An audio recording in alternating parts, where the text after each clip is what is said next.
cuando lo baña poquito a poco la luz del día. Vamos a continuar con nuestra interesante plática de la historia de nuestro querido Río Bravo. Y yo creo que Beto Hurtado, que es una persona que ha convivido y ha vivido tantos años aquí, ha visto generaciones, ya ha visto pues muchos hechos históricos, nos puede platicar un poco, Beto.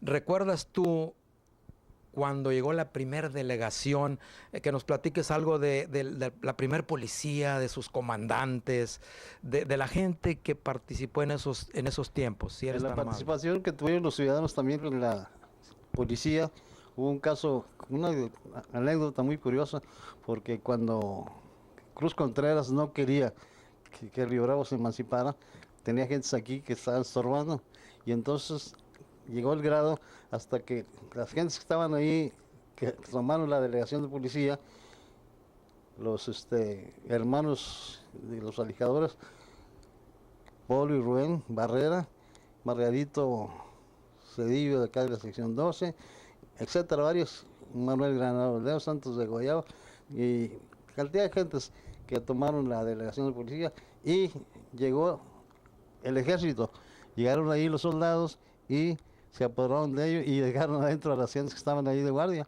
Entonces llega alguien y dice: ¿a qué venía? Vengo por los compañeros. Ah, está bueno, pásale. Pues también lo encerraron adentro. Pero en eso Mario, el loco que le llamaban Mario Marcos, agarra un manojo de cohetes y lo tira en la tienda que tenían allá de aquel lado, no del Cañonazo, en la otra que está en la otra cuadra, ahí estaba en una tienda. Y es una balacera y los soldados a piso tierra. Pobrecitos, se asustaron también. Pero entonces ya los primeros delegados que hubo aquí, pues fue don José María Chávez Cobos, y luego José Uresti, sí, José Martínez, él fue el primero. Beto Silva se alió con Cruz Contreras para estorbar. Sí, se fue huyendo acá por todo el riel, caminando hasta Reynosa, porque no le dejan salir los emancipadores. Y de esa manera se formó ese grupo también para pedir la emancipación, estamos hablando de ella. Hay otros hechos históricos muy interesantes de nuestro querido Río Bravo. Nos gustaría saber, porque recordamos que había puro monte. Muy interesante saber los negocios que ahora vemos y que hemos visto florecer, cómo llegaron, qué podemos hablar de ellos, qué podemos decir de toda esa historia tan bonita. Y yo quisiera que usted, ¿verdad?, nos platicara, copie, ¿verdad?, como le dicen, para que se relacionen con él. Nos platique un poco de esa historia para recordar es vivir. Bueno, es una fotografía de los años 50 y Roberto Hurtado, ustedes lo saben. Aquí el restaurante Won, que tenía el Cañonazo, la famosa, melgoza, aguerridos, comerciantes, pujantes, tosudos, muy trabajadores.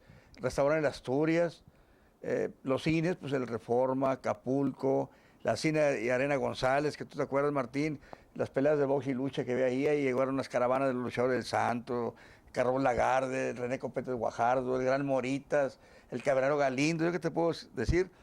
Los cines Colonial, la Reforma, Acapulco, el González, el Rey y el Reforma. El Rey fue el de los más nuevos, fue el 57, 58 cuando se inauguró, pero fue uno de los que tuvo mucho más éxito que todos, porque Manuel Silva agarró la línea de películas mexicanas y eso le tuvo el impacto.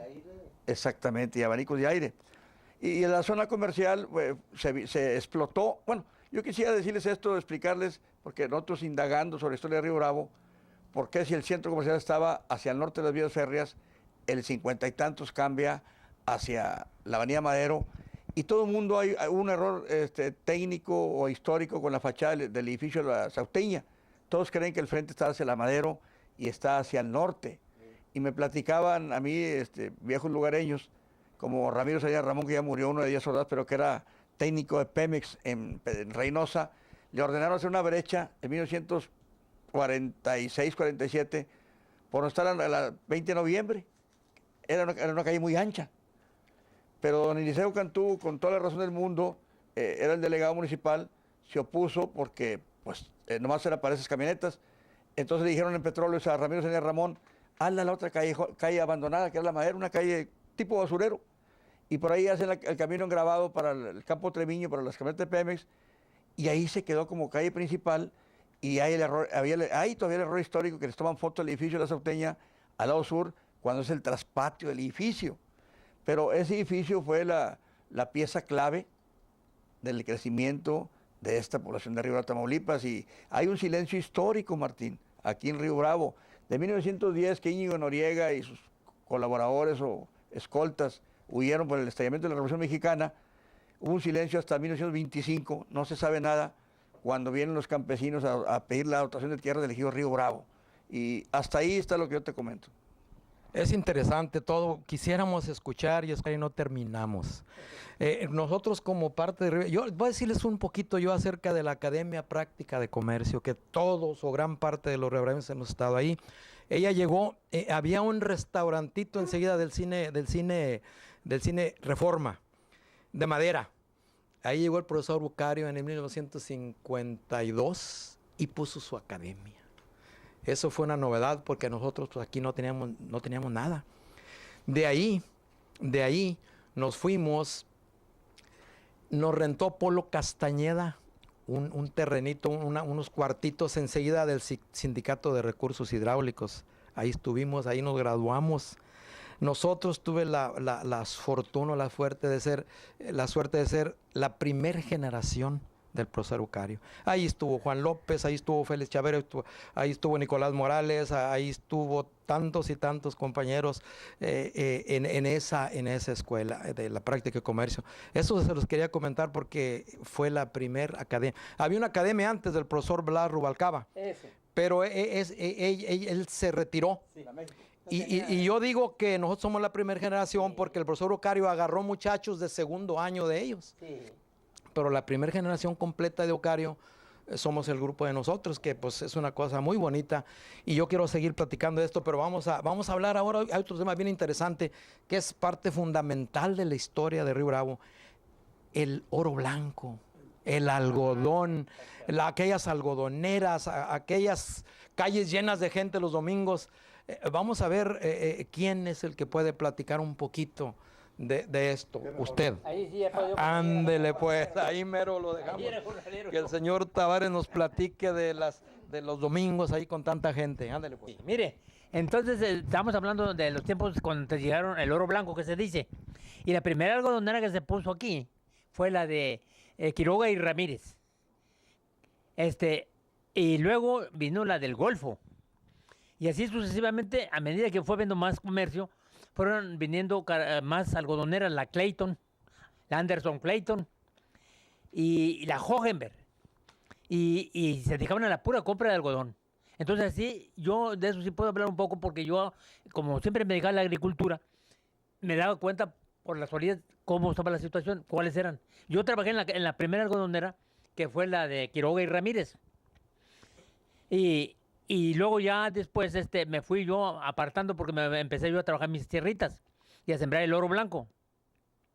Y me tocó vender el algodón a la Hohenberg. Y entonces, todo lo que concierne a estas cosas, yo sí me doy cuenta porque estaba yo pendiente porque era en cuestión de trabajos rudos. En cuestión de política no me meto porque, aunque yo conocía mucho, pero no estaba al tanto de los nombres de muchos políticos que estaban en esos tiempos. Pero de eso sí yo puedo platicarles cómo era. Primeritamente en aquellos años, antes de que hubiera las algodoneras, se vendía el algodón por arrobas. Eran 11 kilos y medio. Y se pesaba por libras. Y se sembraban las variedades, la Rauden, la Empire, que era una variedad muy, muy áspera, muy pesada, pero que con el correr del tiempo a las compañías grandes no les convenía sembrar esa clase de variedades porque era una fibra muy tosca, muy áspera y daba mucha semilla. Y empezaron a meter del otro lado semillas más híbridas. Y entonces empezaron a venir el Delta Pine, que era una variedad chiquita. La espiga de la pera era chiquita, el algodón muy fino, y la semilla completamente liviana, pero tenía mucha fibra. Entonces a las compañías eso era lo que les convenía. Entonces ya empezamos nosotros a sembrar esas variedades, pero me tocó sembrar el Empire a mí, que me fue un año buenísimo, que fue el 51 más o menos. No volví a sacar otra cosecha. Entonces yo estoy muy apartado de los que estaban en el pueblo, aunque yo vivía en el rancho. No me da mucho cuenta de la política, cómo se manejaba, pero sí los conocía yo a todos. Don José María Chávez, los Uresti, todos esos los conocía yo, pero yo nomás los veía, pero no me metía, porque en primer lugar yo era analfabeto. Así que yo nomás estaba dedicado al campo. Y sobre todo eso sí les puedo dar yo razón de cómo era la situación. Cuando llegó la carretera de Matamoros a Reynosa y a Monterrey, ¿cómo la construyeron? La construyeron con gente, con parihuelas y carretillas de esas que en aquel tiempo no eran de llanta de hule, sino de fierro. Y les pagaban por metro las extensiones que venían levantándolas. Y así yo iba a vender leche y vender queso porque es mi fuerte. Ahora está bien.